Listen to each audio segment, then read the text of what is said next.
এই মুহূর্তে আবহাওয়ার গুরুত্বপূর্ণ খবর।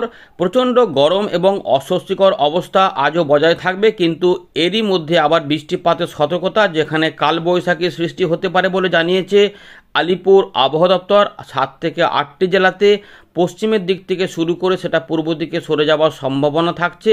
ফলে দক্ষিণবঙ্গের জেলাগুলিতে একটু স্বস্তির খবর হতে পারে বৃষ্টিপাত হওয়ার ফলে।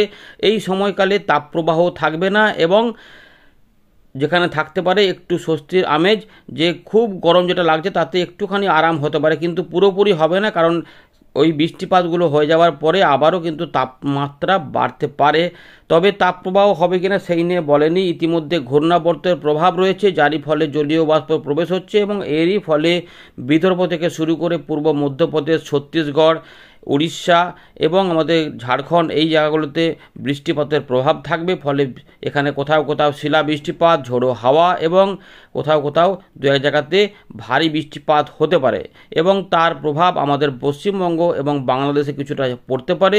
এর প্রভাবে ঝড় বৃষ্টির সৃষ্টি হতে পারে, যার জন্যই আবহাওয়া দপ্তর কালবৈশাখীর সতর্কতা দিয়েছে এবং সেখানে গরম অস্বস্তিকর অবস্থা থেকে কিছুটা আরামের হয়তো কথা বলেছে, যেখানে তাপমাত্রা কিছুটা পতন হতে পারে 3 থেকে 4 ডিগ্রি। উত্তরবঙ্গ থেকে দক্ষিণবঙ্গে রয়েছে সতর্কতা। আজ আবহাওয়া কেমন থাকবে আমরা জানাবো। এর পাশাপাশি উত্তর পূর্ব ভারতের আসাম এবং মেঘালয় সংলগ্ন যে এলাকা রয়েছে, বিশেষ করে দক্ষিণ আসাম এবং অরুণাচল প্রদেশ সংলগ্ন যে ডিব্রুগড়ের কাছে রয়েছে, এই এলাকাগুলিতে মেঘের সৃষ্টি হতে পারে। এখানে বৃষ্টিপাত হালকা থেকে মাঝারি মানের পাশাপাশি দু এক জায়গাতে ভারী বৃষ্টিপাত হতে পারে। এদিকে ত্রিপুরা এবং সংলগ্ন বাংলাদেশের বেশ কিছু অংশে বজ্রগর্ভ মেঘের সৃষ্টি হতে পারে। 10টায় দমকা ঝোড়ো হাওয়া বয়ে যেতে পারে এবং এখানে বৃষ্টিপাত কিছু অংশে হতে পারে। গাঙ্গেয় পশ্চিমবঙ্গে আজ কোথায় কোথায় বৃষ্টিপাত হতে পারে এবং কালবৈশাখী ঝড়গুলো কখন থেকে সৃষ্টি হতে পারে, কতক্ষণ চলতে পারে, সেগুলো নিয়ে আমরা কিছুটা আলোচনা করব এই ভিডিওতে। ভিডিওটি সম্পূর্ণ দেখুন, গুরুত্বপূর্ণ আপডেট।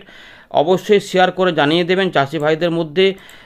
গরম অস্বস্তিকর এই পরিবেশের মধ্যেই কিন্তু বৃষ্টিপাত হতে পারে। প্রচণ্ড গরমে কিন্তু ভোগাচ্ছে মানুষকে, নাকানি চোবানি অবস্থা খাচ্ছে। তাতে আবহাওয়া দপ্তর কিছুটা সতর্কতা জারি করেছে 4টা থেকে 11টা পর্যন্ত। এই সময়কালে একটু সাবধানে থাকতে, বিশেষ করে যখন বাইরে চলাফেরা করবেন, এই ব্যাপারটাও কিন্তু রয়েছে।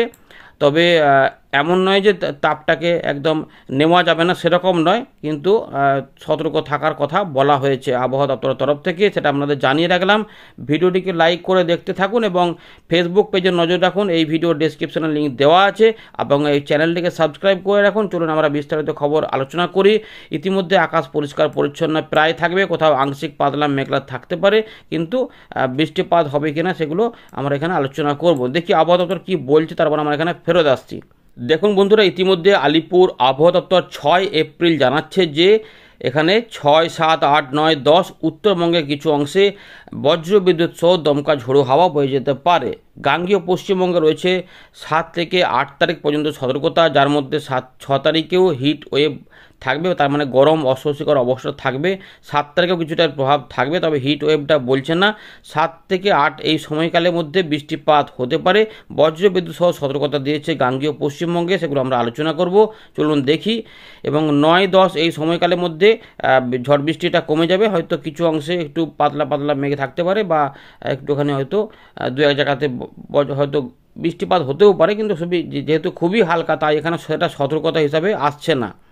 এবার একটু দেখে নেবো যে তাপমাত্রা কেমন থাকবে। 7 তারিখের দিক থেকে তাপমাত্রা একটু করে কমবে, কিন্তু 6 তারিখ থেকে 7 তারিখ সকাল পর্যন্ত সময়ের মধ্যে আমরা যেটা দেখতে পাচ্ছি যে বিশেষ করে দুপুরবেলার তাপমাত্রা সর্বাধিক যেটা হতে পারে সেটা হচ্ছে যে 20 degree, 26 degree, 35 degree, 33 degree, 34 degree এবং কোচবিহারের দিকে 33, অর্থাৎ কোচবিহার থেকে শুরু করে জলপাইগুড়ি, আলিপুরদুয়ারের দিকে 33 থেকে 34, দার্জিলিংয়ের দিকে 20, কালিম্পংয়ের দিকে 26 এবং শিলিগুড়ির দিকে 35 ডিগ্রির মধ্যে থাকতে পারে, এবং উত্তর দিনাজপুরের উত্তর ভাগে 34 থেকে 33, কিন্তু যেটা উত্তর দিনাজপুর এবং দক্ষিণ দিনাজপুর যে এলাকা রয়েছে কাছাকাছি মালদা, এগুলোতে কিন্তু যেটা হতে পারে যে 37 থেকে 38, 39-এর মধ্যে থাকতে পারে। বাংলাদেশের রংপুর, রাজশাহীর দিকেও প্রায় একটুখানি 34 থেকে 39, 40-এর মধ্যে থাকতে পারে, এরকম কিন্তু হতে পারে।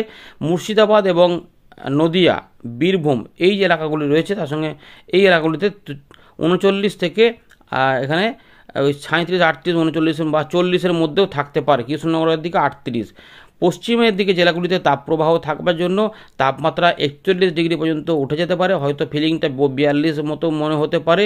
এগুলো আসানসোল থেকে দুর্গাপুর হয়ে এবং শান্তিনিকেতন এই যে এলাকা রয়েছে, পাণ্ডবেশ্বর, এগুলো হচ্ছে বর্ধমান রয়েছে, পূর্ব বর্ধমানের পশ্চিমের দিকের কিছু এলাকা, গলসি আশেপাশে পর্যন্ত, এবং যেটা রয়েছে পুরুলিয়া, তার সঙ্গে বিষ্ণুপুর, বাঁকুড়া এবং মিদনাপুর, এই যে ঝাড়গ্রাম রয়েছে, এই পুরো এলাকাতে কিন্তু গরমটা বেশি থাকবে, অস্বস্তিকর থাকবে। এখানে লোকাল মেঘ সৃষ্টি হতেও পারে, সম্ভাবনা থাকছে, বা এই দিকগুলোতেও দু এক জায়গাতে উপকূলবর্তী এলাকাতে হতে পারে। এর পাশাপাশি আলিপুরদুয়ার, কোচবিহার, জলপাইগুড়ি, এখানে এই সল্টলেক, দমদম রয়েছে, উত্তর দক্ষিণ 24 পরগনা, এই যে জায়গাগুলো রয়েছে এখানে কিন্তু 37 থেকে 38-এর মধ্যে ঘোরাফেরা করবে, কিন্তু ভ্যাপসা গরমটা ভালোই থাকবে। পশ্চিম মেদিনীপুর, পূর্ব মেদিনীপুরের এবং দক্ষিণ 24 পরগনা এখানে কিছু কিছু অংশে 35 থেকে 36, 37 এবং কিছু অংশে 39 থেকে 40-এর আশেপাশে মনে হতে পারে। এখানে গোপীবল্লভপুর, ঝাড়গ্রাম, দাহিজুড়ি এগুলোতে কিন্তু ভালোই গরম ভোগাতে পারে, এমন করে কিন্তু রয়েছে, এটা আমাদের জানিয়ে দিলাম। এবার একটু দেখে নেব যে 6 তারিখের জন্য কি পূর্বাভাস দিয়েছে। দেখুন, উত্তরবঙ্গে কিছুটা বজ্রবিদ্যুৎ সহ দমকা ঝোড়ো হাওয়া বয়ে যাওয়ার সম্ভাবনা কথা জানিয়েছে। উত্তরবঙ্গের সবকটা জেলায় রয়েছে, কিন্তু সব জায়গাতে সেভাবে বড় কিছু নেই।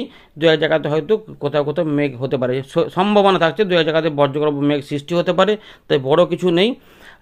30 থেকে 40 কিলোমিটার গতিবেগে বা 40 থেকে 50 কিলোমিটার গতিবেগে দমকা ঝোড়ো হাওয়া হতে পারে। মেঘ যদি সৃষ্টি হয়, যেহেতু ঘূর্ণাবর্ত রয়েছে, ফলে দু এক জায়গাতে মেঘ উঠে গেলে সেখানে বৃষ্টিপাতটা বেড়ে যেতে পারে বা ঝোড়ো হাওয়া বৃষ্টি হতে পারে। এগুলো বাংলাদেশের দিকেও কিছুটা যেতে পারে, সম্ভাবনা থাকছে। কিন্তু গাঙ্গেয় পশ্চিমবঙ্গে গরম অস্বস্তিকর অবস্থাটা পাশাপাশি পশ্চিমের দিকের বীরভূম, মুর্শিদাবাদ, বীরভূম রয়েছে, পশ্চিম বর্ধমান, পুরুলিয়া, বাঁকুড়া, এই 4টি জেলাতে তাপ প্রবাহ থাকলেও বাকি মুর্শিদাবাদ, নদিয়া, পূর্ব বর্ধমান, হুগলি, 2 24 পরগনা, কলকাতা, হাওড়া, হুগলি এবং 2 মেদিনীপুর সহ ঝাড়গ্রামের দিকে প্রচণ্ড গরম এবং অস্বস্তিকর অবস্থাটা বজায় থাকবে, সেটা রয়েছে। এবং দু এক জায়গাতে ঝোড়ো হাওয়া এখানে 30 থেকে 40 কিলোমিটার গতিবেগে সৃষ্টি হতেও পারে, এই সম্ভাবনা থাকছে।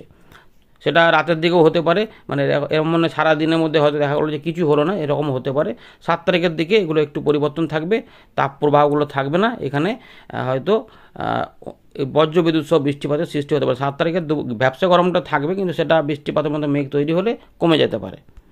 এবারে দেখে নেব 7 তারিখ, 7 থেকে 8 এই সময়কালের মধ্যেই বৃষ্টিপাতের সতর্কতা রয়েছে। 30 থেকে 40 কিলোমিটার গতিবেগে দমকা ঝোড়ো হাওয়া থাকবে উত্তরবঙ্গে, এবং কোথাও কোথাও বজ্রগর্ভ মেঘ সৃষ্টি হতে পারে, কিন্তু কালবৈশাখীর সম্ভাবনা থাকছে মুর্শিদাবাদ, বীরভূম, পশ্চিম বর্ধমান, পুরুলিয়া, বাঁকুড়া, অর্থাৎ এই এলাকার উপর দিয়ে কালবৈশাখী মেঘের সৃষ্টি হতে পারে, ঝোড়ো হাওয়া উঠে যেতে পারে।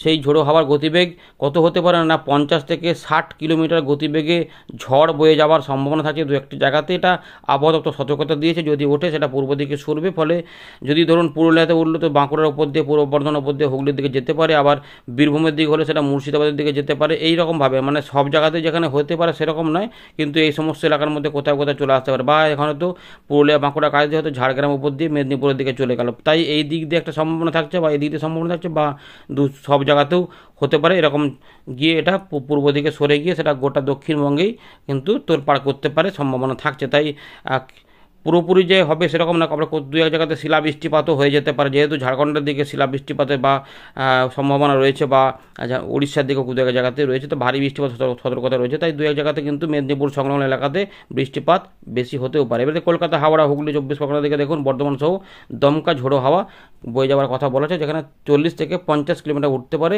ঝোড়ো হাওয়ার গতিবেগ। এইটা কিন্তু মোটামুটি বলেছে আবহাওয়া দপ্তর। 7 তারিখের পর 8 তারিখ পর্যন্ত এই সম্ভাবনা থাকবে। দেখুন 8 তারিখে আমরা যখন চলে আসছি, সেখানে কি দেখতে পাচ্ছি, উত্তরবঙ্গে ওই দমকা ঝোড়ো হাওয়া এবং বজ্রগর্ভ মেঘ তৈরি হতে পারে, কিন্তু ওখানে বিরাট আকারে সতর্কতা নেই। গাঙ্গেয় পশ্চিমবঙ্গে ওই একই রকম রয়েছে, দমকা ঝোড়ো হাওয়া এবং বজ্রবিদ্যুৎ হতে পারে। দক্ষিণবঙ্গের সমস্ত জেলাতে এটা বলা রয়েছে, কোনো জায়গা বাদ দেওয়া নেই আবহাওয়া দপ্তর তরফ থেকে, কিন্তু সব জায়গাতে সেভাবে কিছু নাও থাকতে পারে, হালকা বিক্ষিপ্ত বৃষ্টিপাতের মধ্যেই থাকতে পারে বলে এখানে মনে হচ্ছে, সেটা আমাদের জানিয়ে রাখলাম। 9 তারিখে এগুলো সবই অনেকটাই কমে যাবে, আরও হালকা হয়ে যাবে। সুতরাং দুদিন 7 থেকে 8 এই সময়কালটাই বৃষ্টিপাতের সম্ভাবনা বোঝা যাচ্ছে। এবারে আমরা দেখে নেব কোথায় কোথায় ঝোড়ো হাওয়া, বজ্রবিদ্যুৎ এবং বৃষ্টিপাত হতে পারে। তো এই জায়গাগুলোর ওপর দিয়ে যাবে। তো ইতিমধ্যে বাংলাদেশ এবং তার সঙ্গে উত্তর পূর্ব ভারতের কিছু অংশে দমকা ঝোড়ো হাওয়া সৃষ্টি হতে পারে এবং বিহার সংলগ্ন এলাকাতে ঝাড়খণ্ডের দিকে হতে পারে। এগুলো আস্তে আস্তে জলীয় বাষ্প দেখুন আরও টানছে, এগুলো কন্ট্রাডিকশন করেই ওই মেঘের সৃষ্টি করবে, বজ্রগর্ভ মেঘ এবং ঝোড়ো হাওয়া, এগুলোর জন্যই কিন্তু এরকম রয়েছে। তাই রাত থেকে সকালের দিকে এই অংশগুলিতে কোথাও কোথাও বা দুপুরের সন্ধ্যের দিকে এইগুলোতে কোথাও কোথাও বজ্রগর্ভ মেঘ তৈরি হতে পারে সম্ভাবনা থাকছে। এবং 6 থেকে 7-এর মানে 6 রাত থেকে 7-এর মধ্যে কিছু অংশে এখানে বজ্র মেঘ উঠতে পারে। মানে ঝাড়খণ্ড এবং সংলগ্ন যে মালদাগুলো রয়েছে, এই যে বিহারগুলো, এখানে কিন্তু ঝোড়ো হাওয়া সৃষ্টি হতে পারে, এই সম্ভাবনা থাকছে। যেখানে ভালোই দেখা যাচ্ছে। তো এখানে কিন্তু তার মানে মেঘ উঠতেও পারে, বজ্রগর্ভ মেঘ হতে পারে এবং সৃষ্টি হতে পারে 7 থেকে 8-এর মধ্যে। এইভাবে কিন্তু দেখুন ঝোড়ো হাওয়া এই সমস্ত এলাকাতে আসবে, যেটা পরিষ্কার দেখা যাচ্ছে। পশ্চিমের দিকে জেলাগুলি থেকে বাংলাদেশ পর্যন্ত বিস্তৃত হতে পারে অস্থায়ী দমকা ঝোড়ো হাওয়া। রাজশাহী থেকে শুরু করে এখানে মেহেরপুরের ওপর দিয়ে ঢাকা বিভাগের দিকে বা এদিকে খুলনা বরিশালের দিকেও কিছুটা গিয়ে এটা এদিকে ত্রিপুরা দিক পর্যন্ত যেতে পারে। তবে এই জায়গাগুলোতে বেশি থাকবে। এই জায়গাগুলোতে কেমন উঠছে তার উপর নির্ভর করবে এইগুলোতে কতটা যাচ্ছে, বা স্থানীয় মেঘের মতো করে এদিক ওদিক উঠে গেলে তাহলে অন্যান্য জায়গাতেও হতে পারে, সেগুলো আসাম মেঘালয়েও এফেক্ট দিতে পারে। এবারে দেখুন 7 থেকে 8-এর মধ্যে এইভাবে কিন্তু আসছে, অর্থাৎ দক্ষিণবঙ্গের যে জেলাগুলি রয়েছে, যেখানে 2 মেদিনীপুর, ঝাড়গ্রাম এই এলাকা এবং কলকাতা, হাওড়া, হুগলি কিছু কিছু এলাকা, তার সঙ্গে পুরুলিয়া, বাঁকুড়ার দিকে দমকা ঝোড়ো হাওয়া এবং কিছুটা বর্ধমানের দিকে, পশ্চিম বর্ধমানের দিকে ঝোড়ো হাওয়া সৃষ্টি হতে পারে। এভাবে কিন্তু উপকূলবর্তী যে এলাকা রয়েছে, যেখানে দীঘা, মন্দারমণি, কন্টাই, সাগরদ্বীপ, নামখানা, বসারগঞ্জ, খুলনা, এখানে এ রয়েছে ডায়মন্ড হারবার, কুলপি, তমলুক, দেখুন কোলাঘাট, উলবেড়িয়া এদিকেও কলকাতা সহ দমকা ঝোড়ো হাওয়া রাত থেকে সকালে সৃষ্টি হতে পারে। সুতরাং 8 তারিখ পর্যন্ত এই সময়কালের মধ্যে, সময়গুলো এর সঙ্গে পুরোপুরি মেলাতে পারবে না, কিন্তু এগুলোতে হতে পারে। এবং উপকূলবর্তী যে এলাকা রয়েছে বাংলাদেশে, সেগুলোও কিন্তু দমকা হাওয়া বইতে পারে, অস্থায়ী দমকা হাওয়া। এবং এর মধ্যে আমরা দেখে নেব এবারে যে বজ্রবিদ্যুৎ কোথায় কোথায় হতে পারে, দেখে নিচ্ছে একবার চট করে। তো দেখুন ইতিমধ্যে এইরকমভাবে উপকূলবর্তী এলাকাতে আগে মেঘের সৃষ্টি হতে পারে। তাই 6 তারিখের দিকে 2-1 জায়গাতে একটু মেঘ হতে পারে উপকূলবর্তী 2-3টি জেলাতে। সেখান থেকে বাংলাদেশে খুলনা, বরিশাল এবং ঢাকা বিভাগ সংলগ্ন কিছু চট্টগ্রাম বিভাগের এলাকাতে বজ্রগর্ভ মেঘ তৈরি হলে সেগুলো এদিক ওদিক করে একটু এদিক ওদিক হতে পারে। দেখুন কলকাতার আশেপাশে বজ্রবিদ্যুৎ দেখাচ্ছে। আমরা এখানে বৃষ্টিপাতও যদি দেখি তাহলে বৃষ্টিপাত থাকতে পারে। এই দেখুন এরকম করে কিছু কিছু অংশে বিক্ষিপ্ত টাইপের এই এলাকার মধ্যে মেঘের সৃষ্টি হতে পারে বা এইগুলোতেও হতে পারে, এই সম্ভাবনা কিন্তু থাকছে। রাত থেকে সকালের দিকে এখানে কিছুটা বৃষ্টিপাত আসতে পারে। এবং এই যে সিলেট এবং শিলচর এই যে এলাকা রয়েছে, উত্তর ত্রিপুরা, উত্তর পূর্ব এই এলাকাতে দক্ষিণ আসামের কাছে কিছুটা মেঘ হতে পারে এবং এখানে 2-1 জায়গাতে মাঝারি থেকে ভারী বৃষ্টিপাতও টুকটাক হতে পারে। এবং মিজোরাম, মণিপুর এবং ত্রিপুরাতে এই বৃষ্টিপাতটা রাত থেকে সকালের দিকে সম্ভাবনা থাকছে। এবং 7 তারিখে যদি আমরা দেখি তাহলে দেখুন এখানে যে এইগুলোতে প্রথমে মেঘ আসবে, তো এইগুলোতে 7 থেকে 8-এর সকালের মধ্যে কিছু অংশে বৃষ্টিপাতের সম্ভাবনা থাকবে। এইভাবে পুরুলিয়া, বাঁকুড়া, বীরভূম, পশ্চিম বর্ধমান, মুর্শিদাবাদ, মালদার কাছাকাছি অংশে দেখুন এইভাবে ধীরে ধীরে মেঘের সৃষ্টি হবে। এবং রাত থেকে সকালের দিক করে দেখা যাচ্ছে যে এই দিকগুলোতে আস্তে আস্তে মেঘ এদিকে আসতে পারে। ফলে কোথাও হালকা, কোথাও মূলত এইগুলোতেই বেশি সতর্কতা দিয়েছে। তাই এদিকেও মেঘ উঠতে পারে বা এদিকেও মেঘ উঠতে পারে, যেটা 7 থেকে 8-এর মধ্যে এভাবে আসতে। তাই কোনো কোনো অংশে এইগুলোতে ভারী বৃষ্টিপাত, শিলা বৃষ্টিপাত হতে পারে। তাই এইগুলোতে কোনো কোনো অংশে একটু জোরালো বৃষ্টিপাত আসতে পারে, যেটা মেদিনীপুর, ঝাড়গ্রাম এবং তার সঙ্গে কিছুটা কলকাতা, হাওড়ার দিকে, হুগলির দিকে এগুলোতে দিতে পারে। এইগুলোতেও সম্ভাবনা থাকছে দেখে নিয়েছেন। এবং কিছুটা হালকা প্রভাব রয়েছে বাংলাদেশের ঝিনাইদহ, কটচাঁদপুর, লাহগড়া, সাতক্ষীরা, এগুলো ঢাকা পর্যন্ত, কিন্তু এগুলোতে বাড়া কমা করতে পারে। তাই একটু নজর রাখতে হবে, সতর্ক থাকা ভালো। তো উপকূলবর্তী এলাকাতে দেখুন আপাতত এখানে বেশি দেখাচ্ছে, সামান্য কিছু এখানে আরেকটু পরিবর্তন হয়তো হবে, আরও জলীয় বাষ্প যেহেতু ঢুকছে, ফলে এগুলোতেও বৃষ্টিপাত দেখা যাচ্ছে। দীঘা থেকে শুরু করে হলদিয়া, ডায়মন্ড হারবার, গঙ্গাসাগর এগুলোতে বৃষ্টিপাতের সম্ভাবনা থাকছে উপকূলবর্তী, এবং এগুলোতে ভারী বৃষ্টিপাত হতে পারে।